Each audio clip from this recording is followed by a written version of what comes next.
बिस्मिल्लाहिर्रहमानिर्रहीम, अस्सलाम वालेकुम। वीर, कैसे हैं आप? उम्मीद है इंशाल्लाह सब खैरियत से होंगे, ठीक ठाक होंगे। और आ जाते हैं हम डिज़ाइनिंग की तरफ। ये लॉन्ग का सूट है और उसके ऊपर ये उल्टी जो कढ़ाई होती है ना, वो हुई हुई है, कच्चा कच्चा टांका इसे कहते हैं। ये भी मैं आपको लोगों को निकालना बताऊंगी, ठीक है। और अब आप देखें कि ये आस्तीन मैंने बनाए और बाजू को देखें और गोल गले को, बस उसका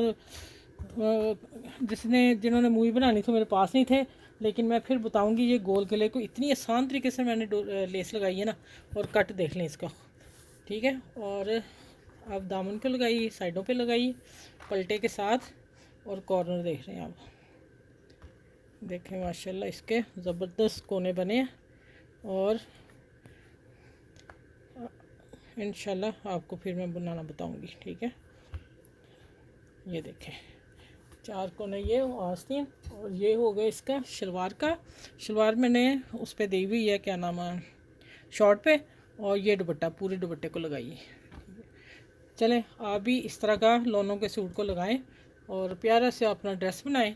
और चलें, सबके साथ शेयर कीजिएगा। अगली वीडियो में इंशाल्लाह ताला आप लोगों से मिलती है। मेरे चैनल को लाइक करें, शेयर करें और सब्सक्राइब करें।